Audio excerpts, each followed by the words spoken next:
तो दोस्तों, अगर आप बीएड के पाठ्यक्रम के किसी भी वर्ष में किसी भी सेमेस्टर में एनरोल्ड हैं, आपको कोई समस्या हो रही है आपके कोर्सेज को पूरा करने में, नोट्स बनाने में, आंसर कैसे लिखना है या किसी प्रकार की भी समस्या, असिस्टेंट और गाइडेंस या 1-to-1 इंटरेक्शन के लिए आप मेरे बैचेस को ज्वाइन कर सकते हैं। बैचेस ज्वाइन करने का सिंपल और सरल तरीका है, आप मुझे व्हाट्सएप कर सकते हैं इस नंबर पे with your name and your year. आप किस सेमेस्टर में है इतना बताएं और बस लिखें I want to join premium courses. मैं आपको अपने प्रीमियम बैच में ज्वाइन कर दूंगा। दोस्तों, और स्वागत है आपका आपके ही यूट्यूब चैनल बीएड एग्ज़ाम पर। और डिस्कस कर रहे हैं हम लोग जेंडर स्कूल एंड सोसाइटी से, जो कि बीएड के पाठ्यक्रम का एक बहुत ही महत्वपूर्ण विषय है, जो कि आप अगर वीर बहादुर सिंह पूर्वांचल यूनिवर्सिटी में तो 3rd सेमेस्टर में आपको पढ़ने को मिलेगा। और आप अन्य किसी भी यूनिवर्सिटी से अगर बीएड का पाठ्यक्रम कर रहे हैं तो ये विषय आपको ज़रूर पढ़ने को मिलेगा। और इस विषय के अंतर्गत जब हम बात करते हैं, जैसा कि नाम ही है लिंग विद्यालय और समाज, तो लिंग आधारित, जेंडर आधारित आपको बहुत सारे ऐसे टॉपिक्स मिलेंगे जो कि आपके एग्ज़ाम में बार बार भी पूछे जाते हैं और बहुत महत्वपूर्ण। उन्हीं टॉपिक्स में से आज एक महत्वपूर्ण टॉपिक जो कि आपके एग्ज़ाम में पूछा जा सकता है या पूछा भी गया है, वही मैं आपके साथ में शेयर कर रहा हूँ। क्वेश्चन है कि how gender bias affects the women in our society, यानी कि लिंग पूर्वाग्रह हमारे समाज में महिलाओं को किस प्रकार से प्रभावित करता है। तो उम्मीद करता हूँ दोस्तों कि जब हम ये टॉपिक पढ़ रहे हैं तो आपको लिंग पूर्वाग्रह यानी कि जेंडर बायस, ये जो शब्दावली है, ये जो टर्मिनोलॉजी है, इसका कॉन्सेप्ट आपको पता होगा। ठीक है, मैं आपको सिंपली बता देता हूँ कि जेंडर के आधार पर, कि एक स्त्री और एक पुरुष होने के आधार पर जब हम या कोई व्यक्ति या समाज जो है दो स्त्री और पुरुष के बीच में अंतर करता है या उनसे अलग अलग अपेक्षाएं करता है, तो ये एक तरह से लिंग पूर्वाग्रह, यानी कि लिंग सिर्फ आपके स्त्री या पुरुष होने के आधार पर जब आपके साथ कोई भेदभाव की घटना होती है, जिसे हम लिंग पूर्वाग्रह कह सकते हैं, एक साधारण भाषा में बोल सकते हैं। चलिए आगे बढ़ते हैं। तो यहाँ पर प्रश्न तो ये है कि जेंडर बायस की वजह से, लिंग पूर्वाग्रह की वजह से हमारी महिलाओं को किस प्रकार की स्थिति का सामना करना पड़ता है, लिंग पूर्वाग्रह का महिलाओं के ऊपर क्या प्रभाव पड़ता है। तो सबसे पहले देखिए, आप ये देख सकते हैं कि शिक्षा में असमानता देखने को मिलती है। अगर आप देखोगे यहाँ पर तो आप देख सकते हो कि शिक्षा की असमानता बहुत ही व्याप्त रूप से देखने को मिलेगी, जहाँ पर आप देखोगे कि लड़कियों को लड़कों की तुलना में शिक्षा के कम अवसर मिलते हैं या उनको कम प्रोत्साहित किया जाता है। ठीक है, तो ये एक बहुत ही महत्वपूर्ण बात है और ये जो है इसका बहुत बड़ा कारण लिंग पूर्वाग्रह है कि स्त्री और पुरुष, लड़का और लड़की होने के आधार पर या होने के कारण से ही ये जो शिक्षा का अवसर है ये किसी को ज़्यादा और किसी को कम मिल रहा है, यानी कि लड़कों को ज़्यादा और लड़कियों को कम मिल रहा है। इसके बाद आर्थिक निर्भरता देखेंगे आप कि महिलाओं को समान कार्य करने के बावजूद भी, समान हुनर होने के बावजूद भी, समान कौशल होने के बाद में भी आप देखेंगे कि उनकी तुलना में जो उनको मेहनताना मिलता है, जो उनको आप बोल सकते हैं कि जो उनको एम्प्लॉयमेंट का वेजेस मिलते हैं, वो आप देखोगे कि कम है। और ये मैं भारत के संदर्भ में नहीं बोल रहा हूँ, ये विश्व के अलग अलग कोनों में हर स्थान पर देखने को मिलता है कि समान कार्य के लिए भी अलग अलग उनको वेतन मिलता है। समान कार्य करने के बाद भी उनके जो व्यावसायिक दृष्टिकोण से जो एक स्त्री और एक पुरुष में आप अलग अलग दृष्टिकोण होता है, लिंग पूर्वाग्रह पे उनके साथ में अलग अलग व्यवहार होता है।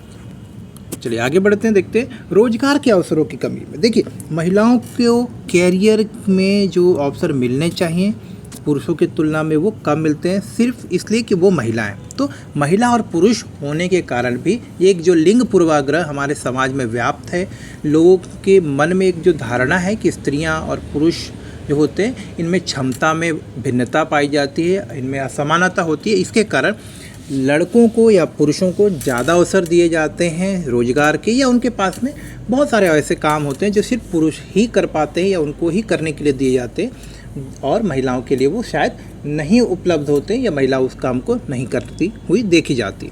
उदाहरण के लिए मान लीजिए सफाई का काम है, गटर का काम है, रात देर तक ऐसा कोई काम है जो देर रात तक होता हो, तो शायद उसको आप कम महिलाओं को करते हुए देखोगे, लेकिन पुरुष उसको धड़ल्ले से आराम से कर सकते हैं। तो ये पूर्वाग्रह के कारण है। शायद ये वो डर भी हो सकता है कि महिलाएं देर रात तक रहेंगी तो असुरक्षित महसूस हो, लेकिन पुरुष है तो वो असुरक्षित नहीं है। तो ये भी कहीं ना कहीं एक लिंग के आधार पर पूर्वाग्रह है, यानी कि जेंडर के आधार पर बायस है। घरेलू जिम्मेदारियों का बोझ, अब देखो आप इसी चीज़ में समझना कि महिलाओं से अपेक्षा की जाती है कि वो घर और बच्चों की, घर में रह रहे बुजुर्गों की देखभाल करें, घर में हो रहे जो चीज़ें हैं उनकी जिम्मेदारियां लें, जबकि पुरुषों को बाहर के कार्यों के लिए जिम्मेदार माना जाता है। ये सिर्फ और सिर्फ स्त्री और पुरुष होने के आधार पर है, इस तरह से इनको कार्यों का बंटवारा कर दिया गया। तो आप देख रहे हैं कि लिंग पूर्वाग्रह के आधार पर महिलाओं को जो है अलग तरीके से उनके साथ में ट्रीटमेंट हो रहा है, अलग तरीके का व्यवहार उनको देखने मिलता है।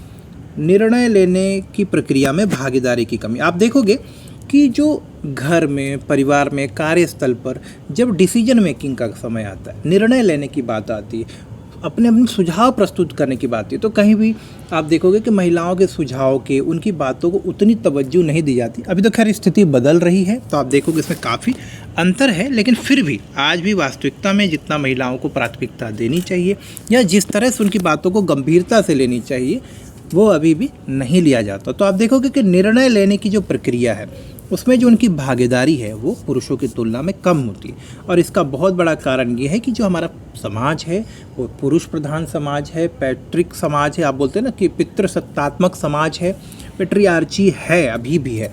तो इसी कारण से महिलाओं को उस योग्य शायद कुछ लोग नहीं समझते हैं, और इसी कारण अभी भी जो जिस तरह की भागीदारी महिलाओं की होनी चाहिए किसी भी क्षेत्र में, खासतौर पर निर्णय लेने की क्षमता के बारे में बात करें, निर्णय लेने की प्रक्रिया की हम बात करें, तो उसमें वो अभी भी कम देखने को मिलती है। तो ऐसा लोगों को लगता है कि शायद महिलाएं अच्छा निर्णय नहीं ले सकती, अच्छे सुझाव नहीं दे सकती, ये सब पूर्वाग्रह हैं। स्वास्थ्य सुविधाओं की अनदेखी। देखिए, अब आप देखोगे कि स्वास्थ्य की बात जब आए, उनकी सुविधाओं की उपलब्धता की जब बात आती है, तो आप देखोगे कि आज भी महिलाओं को जो है जो सुविधाएँ मिलनी चाहिए, स्वास्थ्य सुविधाओं की उनकी महिलाओं को अनदेखी की जाती है पुरुषों की तुलना में। ठीक है, तो आप कई बार देखोगे घर में अगर एक, और उसमें भी अगर आर्थिक रूप से पिछड़ा है, सामाजिक रूप से पिछड़ा कोई परिवार है, तो वहाँ देखोगे कि लड़के की स्वास्थ्य खराब होने पर, लड़की के स्वास्थ्य खराब होने पर जो प्रकार से परिवार की प्रतिक्रिया होती है वो अलग अलग होती है, भिन्न होती है। अभी तो खैर काफ़ी ये परिस्थितियाँ बदल चुकी हैं, लेकिन फिर भी आप देखोगे कि महिलाओं की स्वास्थ्य की समस्याओं को प्राथमिकता नहीं दी जाती, क्योंकि हो सकता है उसमें खर्चा लगेगा, तो शायद घर के पास इतने पैसे नहीं है। तो लेकिन जब पुरुष या कोई बच्चा बीमार होता है तो उसके स्वास्थ्य के लेकर लोग ज़्यादा चिंतित होते हैं, ज़्यादा सक्रिय हो जाते हैं उनके स्वास्थ्य को देखभाल के लिए। तो इस तरह की चीज़ें भी आप देखें, तो बहुत सारी सुविधाएं भी जो स्वास्थ्य संबंधित मिलनी चाहिए पुरुषों को जो मिल रही हैं, वो शायद महिलाओं को नहीं मिल रही हैं। लैंगिक हिंसा। आप देखेंगे कि लिंग के आधार पर ही, जेंडर के आधार पर, मात्र स्त्री या पुरुष होने के आधार पर भी महिलाओं के साथ जो एक प्रकार की हिंसा की घटनाएं होती हैं वो ज़्यादा हैं तुलनात्मक कि पुरुषों के साथ में। तो आप कार्यस्थल पर देख सकते हो यौन शोषण, घरेलू हिंसा, टीका टिप्पणी करना, छेड़छाड़ की घटनाएं ये महिलाओं के साथ ज़्यादा होती हैं as compare to the men. ठीक है, तो ये आप देखोगे कि महिलाओं को इस तरह की स्थिति का भी सामना करना पड़ता, सिर्फ क्योंकि वो महिला है, लिंग पूर्वाग्रह के कारण। हमारे में लोग सोचते हैं कि शायद महिलाएं कमज़ोर हैं, तो वो बात किसी से कहेंगी नहीं, किसी से शिकायत नहीं करेंगी, वो हमारा सामना नहीं करेंगे, और ये सारी सोच जो होते हैं इसे हम बोलते हैं पूर्वाग्रह।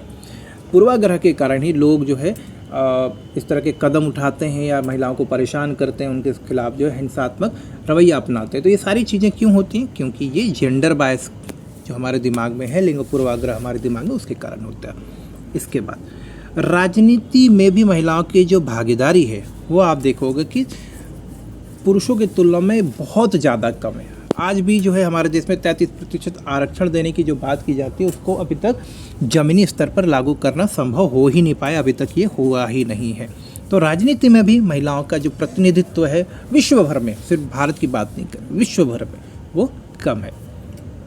इसके अलावा आप देखिए कानूनी अधिकारों की, क्योंकि महिलाओं को जानकारी भी कम होती है, महिलाएं अपने अधिकारों को लेकर सचेत भी नहीं है और उनको जानकारी भी नहीं। इसका बहुत बड़ा कारण कहीं ना कहीं शिक्षा का अभाव है, जागरूकता का अभाव है। ऐसी संस्थाएं, सरकार की योजनाएं, जो भी चीज़ें जो महिलाओं को उनके अधिकारों के प्रति सचेत करती हैं, कहीं ना कहीं उसमें भी अभी सक्रियता लाने की ज़रूरत है। तो ये बहुत सारे ऐसे कारण हैं जिसके कारण लिंग पूर्वाग्रह है, और लिंग पूर्वाग्रह के कारण क्या है, महिलाएं अपने अधिकारों, अपने शिक्षा के बारे में सचेत नहीं है, उनका शोषण हो रहा है, महिलाएं अभी भी पीछे हैं, और अभी भी उनका जो है एक तरह से बोले इमेंसिपेशन, उनका एम्पावरमेंट करना बहुत ज़्यादा ज़रूरी है, सशक्तिकरण करना बहुत ज़रूरी। तो ये पॉइंट्स जो है आप अपने एग्ज़ाम में आराम से लिख सकते हैं दोस्तों। बहुत ही अच्छे पॉइंट्स हैं, और अगर आपको ये पॉइंट अच्छे लगे, हेल्प करते हैं, तो आप बिल्कुल मुझे एक कमेंट करके बताइएगा। देखिए आपके लिए मैंने मेहनत की है, यहाँ हिंदी और इंग्लिश दोनों में कंटेंट आपके साथ में मैं शेयर कर रहा हूँ। चलिए मिलते हैं अगले वीडियो में, जहाँ कि हम डिस्कस करने वाले हैं। मैं आपको टॉपिक भी दिखा देता हूँ ताकि आपको पता रहे। एक मिनट, जस्ट अ मिनट। अगला टॉपिक है हमारा दोस्तों, role of education in equality of education, या रोल ऑफ इक्वालिटी में आपका जो है समानता में शिक्षा की क्या भूमिका हो सकती है, तो इसको हम डिस्कस करेंगे यहाँ पर।